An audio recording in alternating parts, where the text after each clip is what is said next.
Much more than just a dream. 5 powerful but forgotten messages from Dr. King's I Have a Dream speech by Nsé Ufot. Nsé is the founder of the New South Super PAC and founding chief executive officer of the New Georgia Project, a nonpartisan civic engagement nonprofit organization started by leader Stacey Abrams in 2013. Under her leadership, the New Georgia Project has helped nearly 700,000 Georgians register to vote. Let me say that again. 700,000 Georgians to register to vote. Let's get it.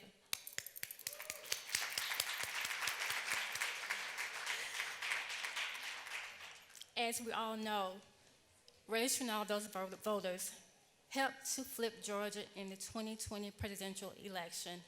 Please join me in welcoming Nsé.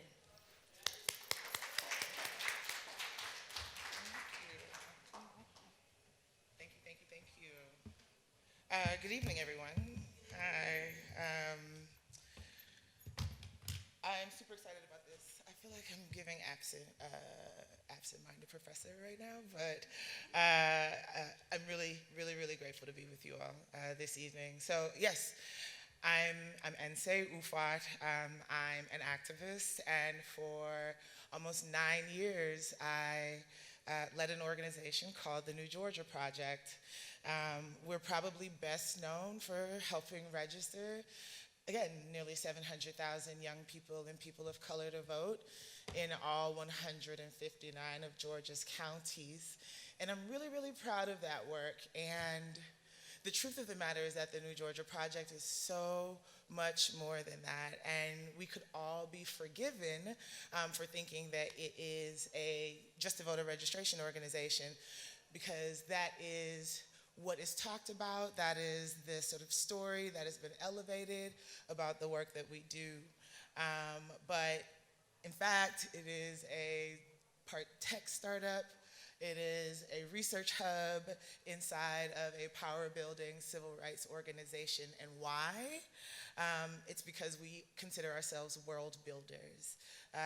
In fact, Georgia, the United States, the country, the world that we want to live in is really begins as a vision that people have for themselves, for their families, and for their communities. And as you're building the world that we feel like our families deserve to live in, it's helpful to have a blueprint. As a civil rights worker, I often go back to speeches and text, campaign plans, news articles that were written at the time by movement leaders. And it's always interesting to me what survives and what sort of just goes dormant to history from movements before us. And as a campaigner and in an attempt to sharpen my analysis, I think that it's really important to question some of these narratives. And so when I think about a particular text, I mean, the I Have a Dream speech immediately comes to mind. It's well quoted. I'm an Atlanta public school graduate. We are fed on a steady diet of King quotes. And so it's a text that I felt like I was super familiar with. But then again, as I'm seeking to sharpen my analysis, I'm wondering, why is it not called the bounce check speech? Like, why is it not called America be writing bad checks speech? It's such a key part of the metaphor that is used in the text. So he begins with, in a sense, we've come to our nation's capital to cash a check. When the architects of our republic wrote the magnificent words of the Constitution and the Declaration of Independence, they were signing a promissory note to which every American was to fall heir. The note was a promise that all men, yes, black men as well as white men, would be guaranteed the unalienable rights of life, liberty, and the pursuit of happiness. It's obvious today that America has defaulted on its promissory note, insofar as her citizens of color are concerned. Instead of honoring this sacred obligation, America has given the Negro people a bad check, a check which has come back marked insufficient funds. And then he goes on to talk that he doesn't actually believe that America is broke, that America is crime poor, that he saw America on Instagram with a new outfit and is still wondering why you haven't paid us what you owe us. And it's such a powerful metaphor because the difference between begging to have your humanity respected and knowing that someone owes you something, that it is being ignored, that you are in fact entitled to the sort of respect, the dignity, the promise of life and liberty is actually really, really important. Now, the rhetoric of the I Had a Dream speech is really powerful, it's really moving, and it's really important. But again, there is this metaphor that runs through that could be instructive when we think about the demands that movements have made of their government, demands that we make of each other as we're trying to build communities that all of our families can thrive in. And so the idea that we have invested in building this country, and that, again, these folks are not begging for something that people are not entitled to, but respect and dignity and humanity are things that are in fact owed to all Americans. I think, which brings me to speaking of debt that are owed to men, even if we're being generous and stipulate that the way that King used men is in reference to mankind, and therefore included other genders, the fact that there were no women speakers at the March on Washington, and the critical work that women did and women led to build and advance the American Civil Rights Movement was made invisible with their silence. And this is a weakness. One, because they are not thinking about women. They're not thinking about when you're not thinking about women, you're not thinking about the liberation of all of us, and therefore you're comfortable with a future America that still renders some of its citizens as second class, or renders some of its citizens not do the full rights and responsibilities of citizenship. And so this lesson for me, when I think about the March on Washington, is the perils of performative inclusion. There's zero doubt that women, and particularly Black women, were key figures in the American Civil Rights Movement, and not just through formal organizations like the National Council for Negro Women, or the members of Delta Sigma Theta, women's church auxiliaries, that there were individual leaders from states all over the country who contributed and advanced and got us to that moment. And yet, on that glorious day, on August 28th in 1963, not one of them was asked to address the marchers. But you know what did happen? There was a tribute to Negro women fighters for freedom that was led by Bayard Rustin, at which Daisy Bates spoke briefly in place of Myrlie Evers, who had missed her flight. And the tribute honored Daisy Bates and Myrlie Evers, Diane Nash, Prince E. Lee, Rosa Parks, and Gloria Richardson. And Daisy Bates offered 3 sentences, basically pledging that the women of the country would stand with them while they fought for our collective freedom. And then the others were just asked to stand and be acknowledged. This is Daisy Bates, the organizer, the strategist, the defender, the protector, the team mom for the Little Rock Nine. She's the president of the Arkansas State NAACP, a master strategist. She was the leader that Martin Luther King would telegraph to thumbs up the strategy and to encourage her to keep it nonviolent despite the viciousness of the attacks that were levied at her, at the Little Rock Nine, at their parents. And she was even only asked to introduce the other woman because Myrlie Evers missed her flight. We're talking about Myrlie Evers, who is the widow of Medgar Evers, the slain Mississippi NAACP president, Diane Nash, behind the brains behind some of the first, most successful lunch counter integration actions, and a co-founder of SNCC, Rosa Parks, who was the Alabama NAACP secretary and the protagonist of the Montgomery bus boycott. And so when you, given Bates's market contributions to the civil rights, to just the push for civil rights, but also her well-documented and well-demonstrated knack for articulate dissent, America lost an important opportunity when she was not permitted to speak in her own words at the March on Washington. What would she have said? And what would it have been like if we could look back to that day and remember her words in addition to Martin Luther King's moving oratory? Bates' story calls to mind the scores of movement leaders whose contributions were immeasurable, but they're never permitted to become the voice of the movement because there are aspects of their identity that make people uncomfortable, right? Or if we're just gonna say it directly, that there are aspects of their identity that are not considered respectable.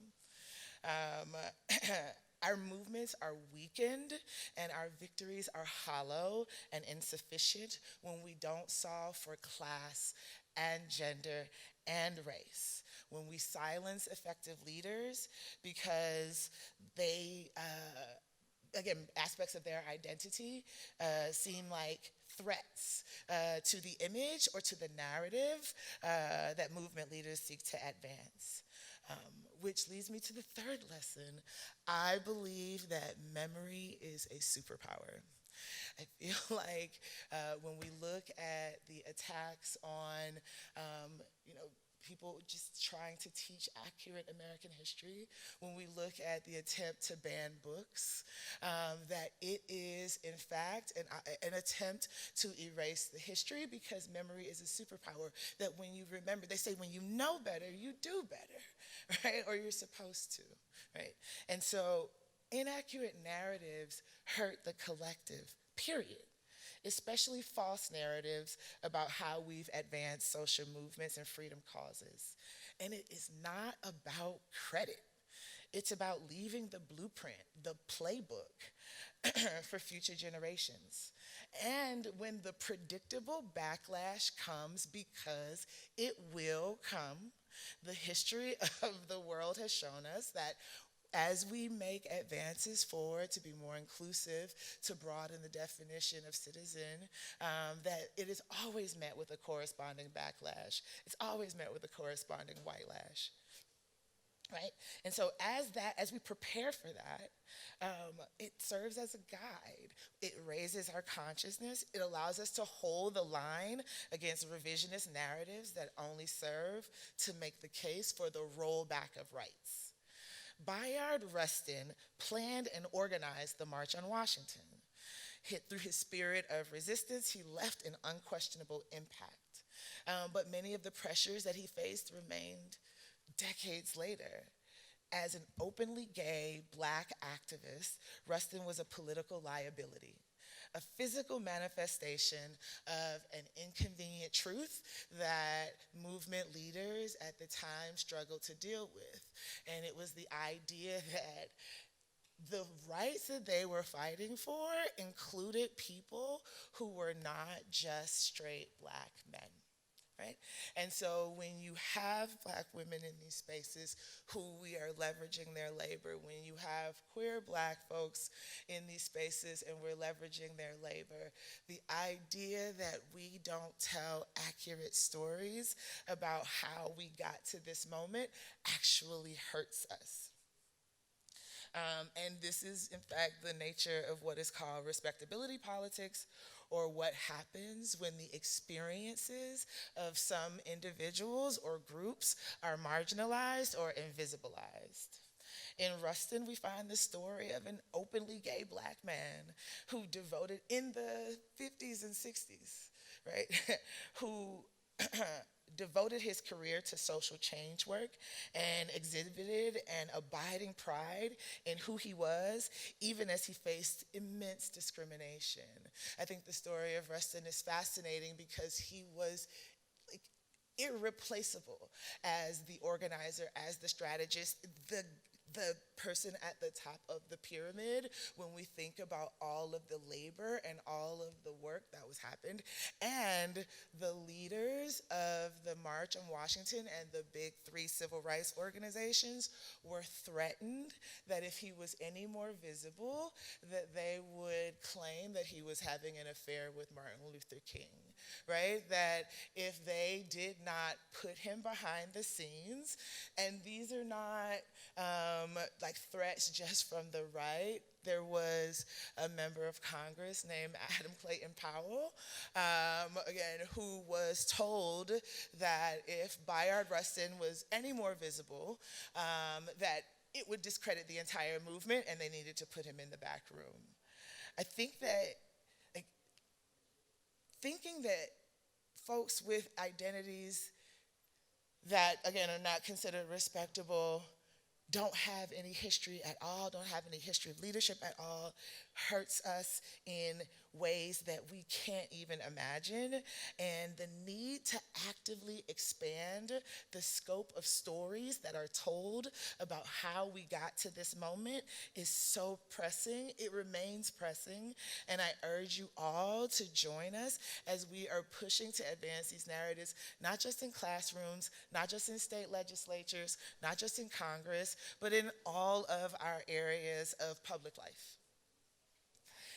The fourth lesson from the text of the March on Washington, again, which I wish was elevated in addition to the dream that King had, was the fierce urgency of now. Because there is such a thing as acting too late. I know that it said that, it's never too late to do the right thing, but there are times that we can miss opportunities to course correct, to move our communities, our society forward.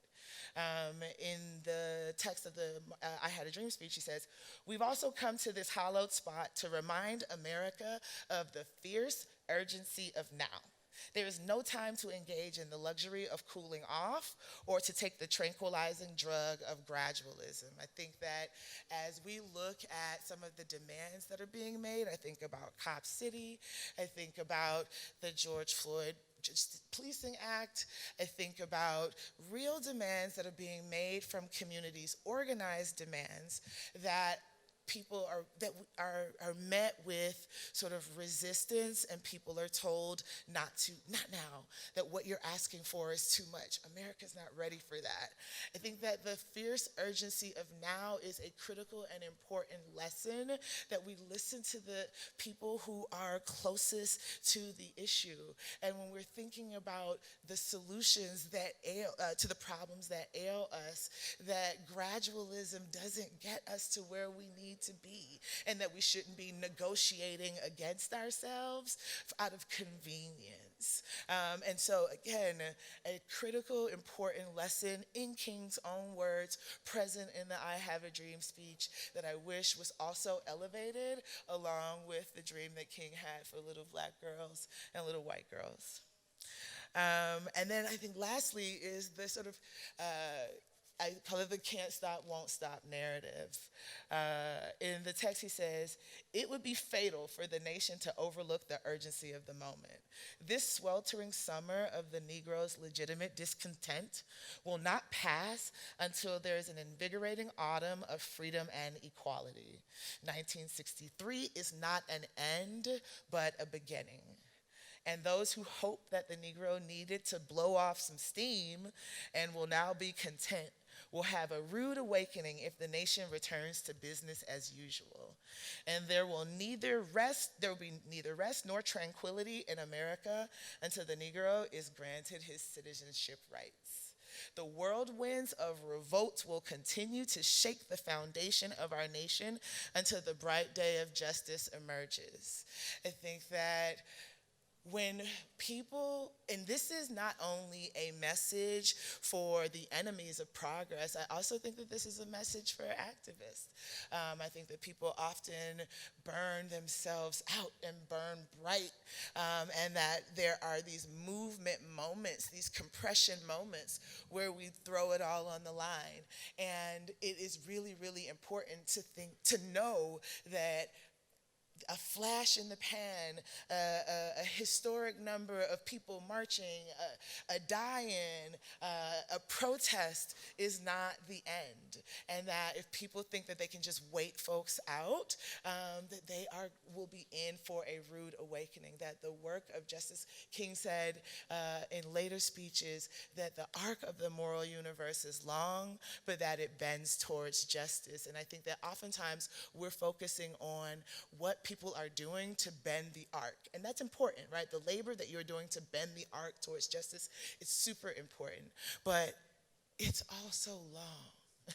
It is very, very, very long. And the America that we are imagining for ourselves, we may not be able to see it ourselves, but taking care of ourselves and knowing that this is the work of building the world that we deserve to live in is a lifelong pursuit. It is all of our works, and we should disabuse ourselves from the superhero and the Messiah narratives, because the only real change that has ever been affected and that has ever been endured is when everybody is doing what they can, when they can, with what they have. Thank you.